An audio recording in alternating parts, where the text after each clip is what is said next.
Amigos, hoy he seleccionado tres temas para ustedes que vamos a revisar y comenzamos, lamentablemente, con la historia más triste.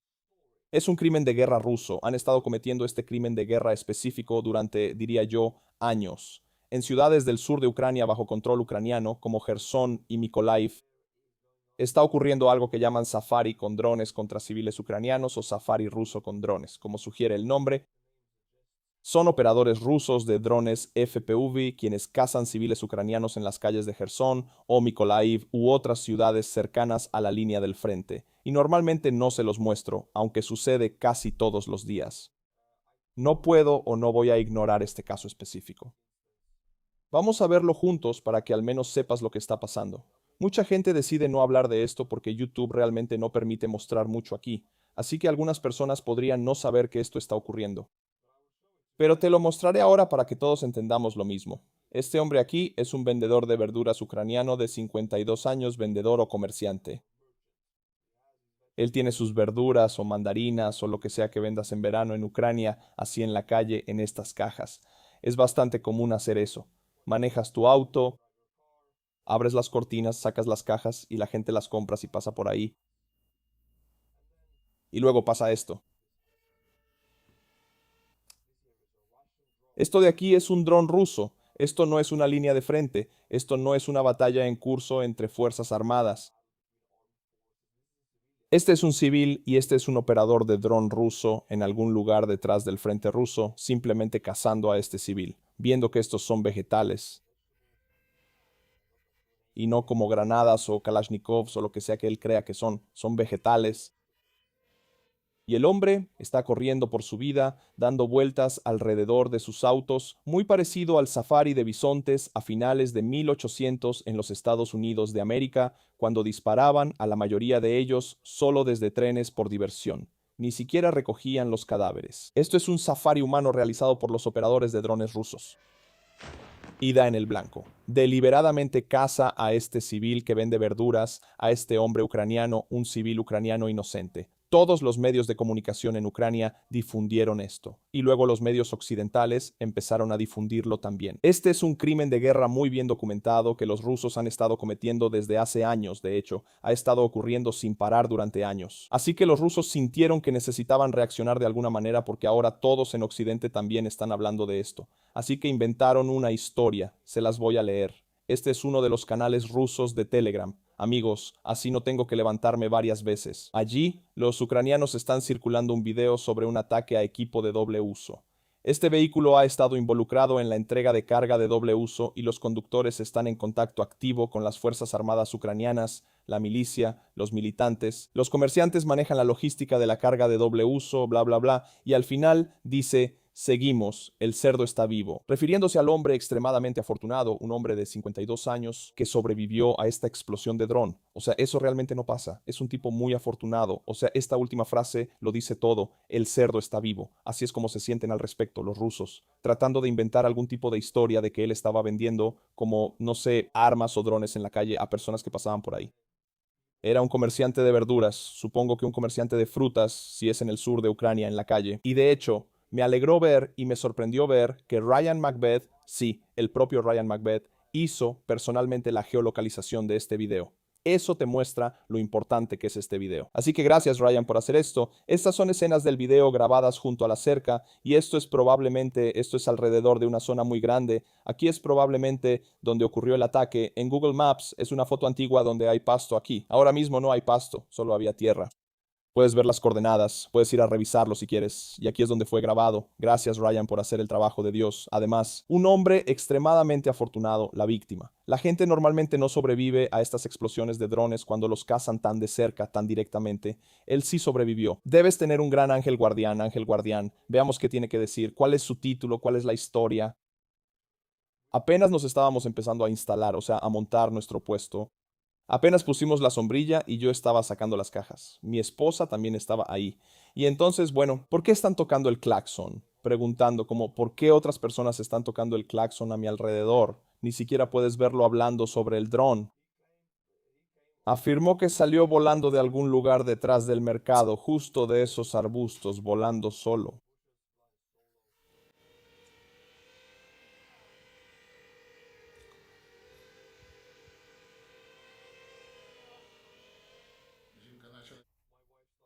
Mi esposa empezó a correr y el dron empezó a dar vueltas, y fue entonces cuando chocó contra el auto. Bueno, yo le estaba señalando al dron que tuviera cuidado con las verduras, o sea, como diciendo, oye, dron, operador del dron, mira, tengo verduras aquí, soy un comerciante de verduras o de frutas, tal vez eso se pierde en la traducción. Bueno, es como frutas o verduras en las cajas, pero el dron empezó a volar directamente hacia mí, así que empecé a correr. Y el dron chocó contra el coche. Yo estaba justo al lado. Y básicamente terminamos uno al lado del otro. Esa es la historia.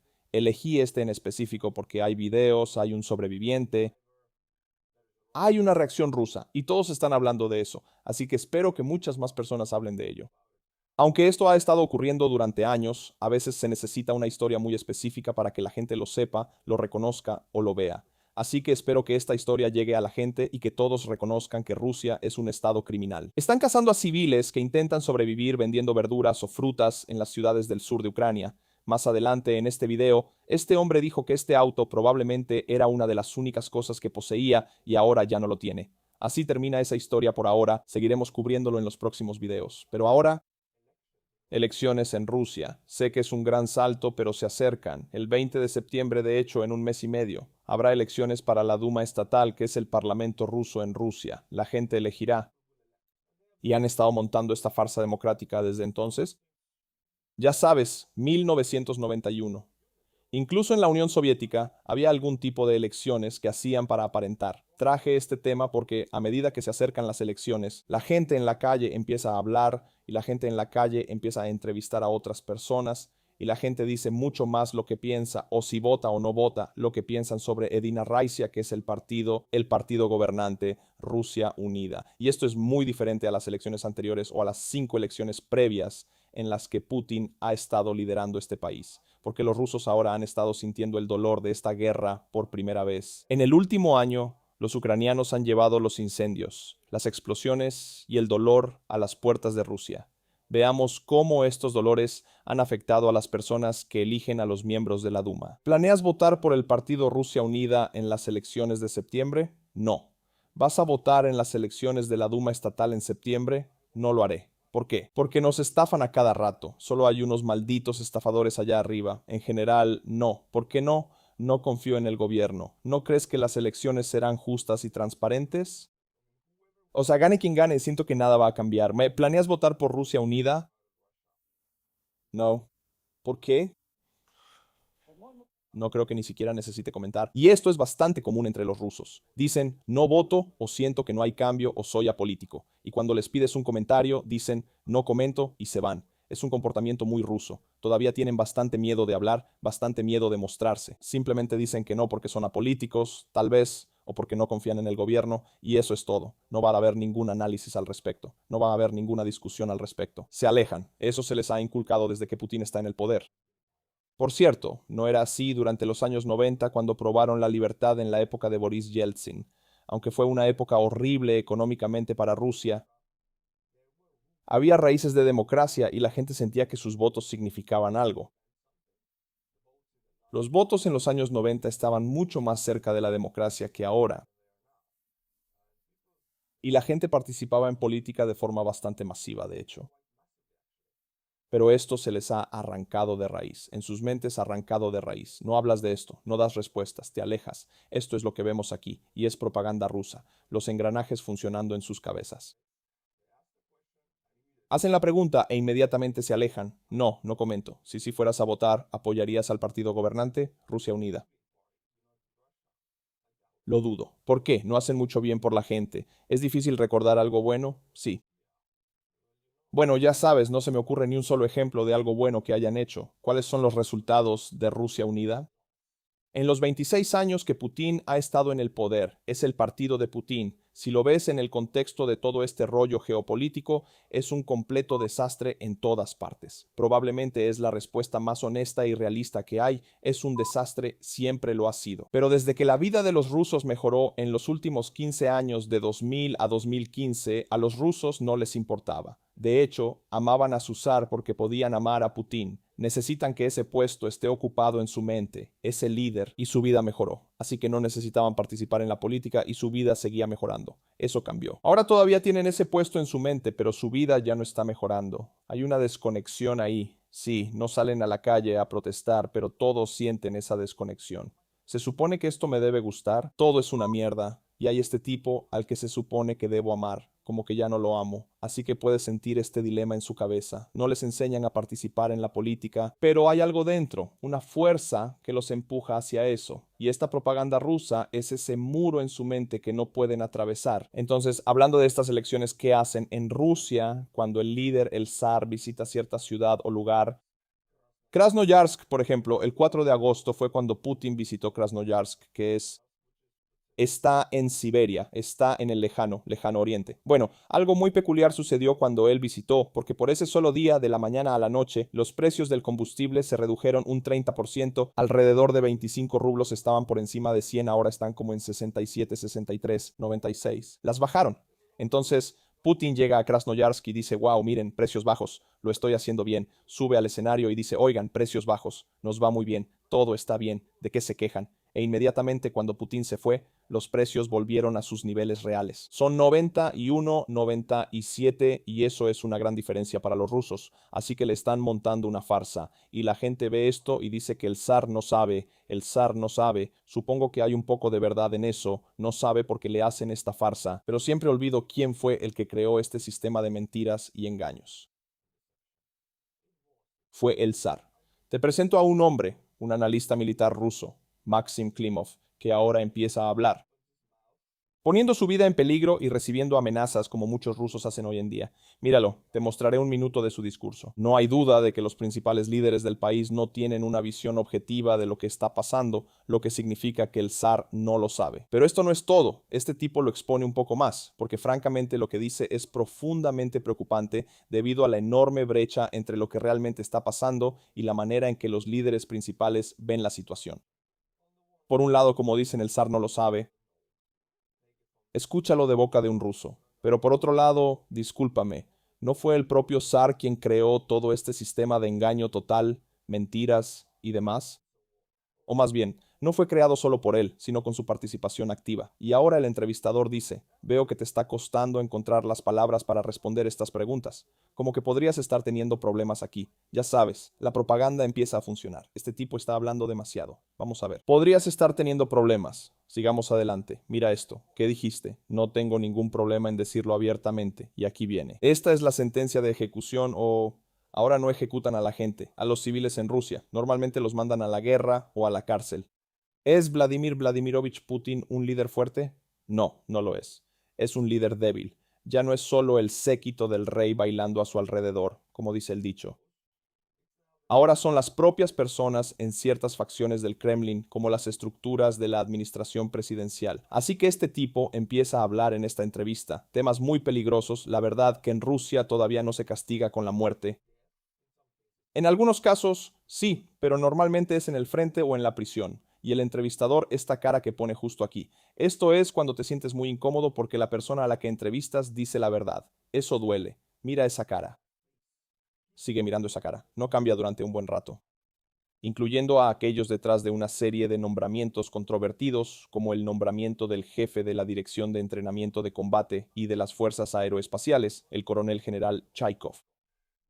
El tipo que acaba de ser víctima de un intento de asesinato en Moscú, en el restaurante Rossi italiano, estaba celebrando su cumpleaños número 55. Nuevo líder de las fuerzas aeroespaciales. Por cierto, anteriormente fue uno de los principales responsables en la campaña rusa en Siria, luego en la campaña cerca de Kiev, donde las fuerzas rusas fracasaron espectacularmente, y ahora lo nombraron a pesar de estos dos fracasos. Siria fue un fracaso, Kiev fue un fracaso para los rusos. Ahora, este tipo responsable de ambos, de cierta manera, fue nombrado como líder de todas las fuerzas aeroespaciales rusas. ¿Por qué? Porque es leal a las personas a las que necesita ser leal. La lealtad es recompensada. La honestidad es castigada en el sistema de Putin, aunque este tipo es un fracaso en lo militar. Y esto es lo que Maxim Klimov está diciendo aquí, y es muy incómodo para el entrevistador, como puedes ver. No continuaré con esta entrevista, pero esta cara lo dice todo. No se supone que debas poner esa cara cuando entrevistas a alguien, pero es tan doloroso escuchar esto en Rusia. Para terminar esto, aquí les traigo a un británico en Moscú, Rusia, que habla ruso con fluidez. Pero solo para ilustrar lo mal que se han puesto las cosas bajo el gobierno de Putin, mucha gente come cereal en la mañana. Es algo que compras regularmente cuando compras cosas para tus hijos, para ti mismo o lo que sea. Así que veamos cómo es en Moscú. Chicos, estoy realmente sorprendido. ¿Alguien puede explicarme por qué el cereal Cocoa Puffs, que por cierto es de Kellogg's, una empresa occidental, cuesta 1.898 rublos? Estoy en shock. Estoy aún más en shock. Ya estoy de regreso en casa, hablando de Inglaterra, por cierto, donde los costos no son baratos. Inglaterra no está bien económicamente. No sé, son 3 libras, que equivalen a 280 rublos. Y aquí es este precio. Maldita sea. Entiendo que estoy en una tienda de comestibles premium, pero esto es demasiado. Es ridículo. Estoy jodidamente sorprendido. Alguien explíqueme esto. ¿Qué está pasando? ¿Por qué es así? Si tu cereal se pone caro así, algo que compras todos los días, bueno, los pensionados no compran esto, no tienen dinero para esto. Compran papas, compran zanahorias, compran cosas que tienen descuentos con cupones. Eso es lo que suelen hacer los pensionados rusos. Estos precios también han subido 100, 200, 300%. Todos están sufriendo. Solo que en Inglaterra, cuando las cosas están así de caras, los sueldos están entre los más altos de la Unión Europea, como entre los 5 primeros, digamos. En Rusia, la gente es pobre. Están por debajo de la línea de pobreza. Como decenas de millones de personas reciben unos pocos cientos de dólares al mes. ¿Te imaginas eso? Esto te da una idea de cuánto sufren los rusos comunes. Se supone que su vida debería estar mejorando, pero ahora sus compras, no estoy hablando de un 50% más año tras año, no, 300% en un año en este cereal. ¿Te imaginas cómo será todo lo demás? Ahora hablemos de la agricultura porque está relacionado. Rusia es un país agrícola grande. El sur de Rusia tiene bastantes estepas, bastantes tierras de cultivo, y exportan. Eran grandes exportadores de trigo y productos agrícolas antes de la guerra. Bueno, los agricultores, como todos saben, en Estados Unidos, en Europa, en Rusia, es una historia bastante similar. Es muy difícil ser un agricultor rico, es casi imposible ser un agricultor rico, tal vez en Estados Unidos, pero en Europa no es tan fácil. Normalmente recibes estos apoyos económicos de la Unión Europea y todo está bien. Gracias a la Unión Europea, los agricultores estonios están bien. Pero normalmente un agricultor pide un préstamo bancario, siembra, cosecha y obtiene cero. Esa es básicamente la historia de un agricultor. ¿Sabes qué es lo que más usa un agricultor? Es diésel por todos lados, diésel. Los precios del diésel han subido 200, 300% en algunas zonas. Mientras que los precios del grano y de los productos que venden no han subido, no reciben más dinero por eso. Ahora, 1 de cada 5 agricultores está al borde de la bancarrota. Es un sector enorme en Rusia. Y no creo haber hablado mucho de eso, o nadie lo ha hecho, porque hay cosas mucho más interesantes pasando, como las vallas silvestres y las refinerías de petróleo. Pero esto es muy importante porque son personas comunes en Rusia, y los agricultores trabajan 12 horas al día. Y estas son las personas que sufren ahora. De hecho, 1 de cada 3 agricultores está al borde de la bancarrota.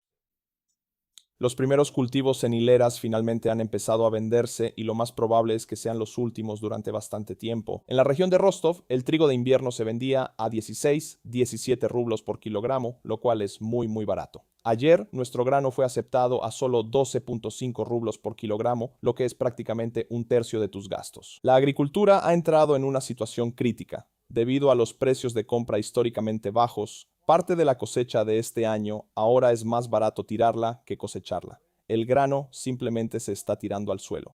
La razón es simple. El costo de producir la cosecha ahora es 3 veces mayor que su precio de mercado, así que el costo de cultivarlo como cuidarlo, poner fertilizantes, estiércol, lo que sea que uses en tus campos, el diésel para las cosechadoras para cortarlo, la mano de obra que tienes que pagar para operar las cosechadoras, todo esto es 3 veces más caro. Vendes todo el trabajo de un año, la cosecha, y recibes solo un tercio de lo que gastaste. Y tienes un préstamo en el banco por toda tu tierra agrícola. Estás fregado. ¿Qué haces? Y en Occidente esto es difícil. El gobierno sale a ayudarte. En la Unión Europea ese es el caso. Pero en Rusia ellos simplemente están fregados. Esto fue en julio, esto fue hace un mes, y la situación ya era extremadamente grave. Ahora es tiempo de cosecha, es agosto. Volví a hablar con los agricultores de Cherepanovo, no sé. ¿Sabes qué me dijeron? Lena, si el diésel llega a 100 rublos por litro, ni siquiera vamos a arrancar nuestras cosechadoras porque la agricultura hoy en día es pura matemática. Si el diésel está tan caro, no tiene sentido sacar los cultivos del campo. Ya está listo. Ve, cosecha y véndelo. ¿Venderlo a qué precios? Vas a recibir una miseria por eso. Y el diésel que compraste para cosecharlo te va a endeudar. De hecho, tienes que pedir dinero prestado a los bancos para comprar el diésel porque vas a necesitar cientos y miles de toneladas de él. Si tienes una granja grande, lo vendes todo y le debes mucho dinero al banco y no obtuviste ninguna ganancia. Estás en números rojos. Así que la situación para un agricultor que trabaja 12 horas al día durante años es esta. Es increíblemente triste en Rusia. Y para terminar este tema específico, acabo de mostrarte una gráfica de lo que el Estado ruso está haciendo bajo Putin en los últimos 5 años, más o menos. 2021, Defensa Nacional, Seguridad Nacional y Orden Público. Así que esto no es gasto militar, esto es, pero en Rusia, de todos modos, ya está fusionado. Este es el gasto en policía, ejército, policía secreta, inteligencia exterior, todo eso junto. La propia policía de Putin, prácticamente todas las fuerzas de seguridad en Rusia que mantienen a Putin en el poder. El gasto en el 21 fue del 24%, 24.6%, 26, 31, 38, 40, 53.8% en 2026. Así que la mitad del gasto del gobierno es solo para las fuerzas de seguridad,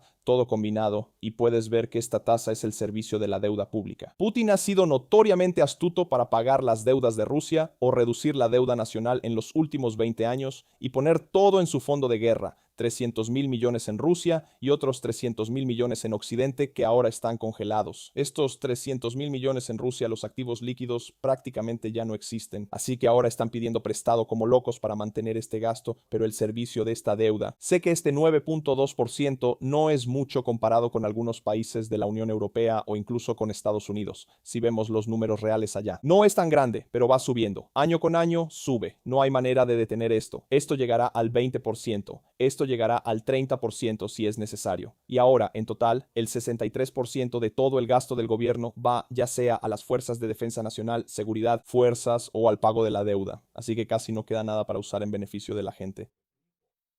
La gente que está pagando por esto. Y esto es solo el comienzo de la espiral descendente para Rusia, solo para ilustrar hacia dónde se dirige Rusia, directo al desastre.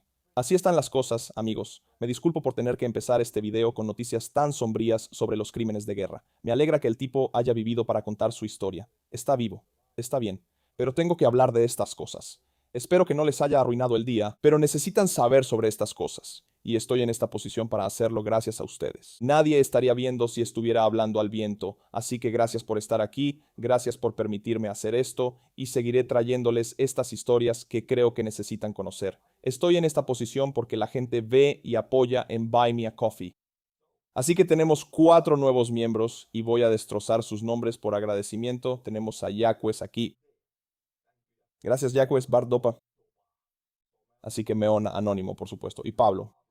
Pablo viene y va, pero siempre regresa. Gracias Pablo por unirte de nuevo. Si te gusta mi canal, únete a la membresía mensual de Buy Me a Coffee. El enlace está en la descripción de abajo. Hasta mi próximo video, que es cada lunes, miércoles y viernes. Asegúrate de regresar y suscribirte al canal.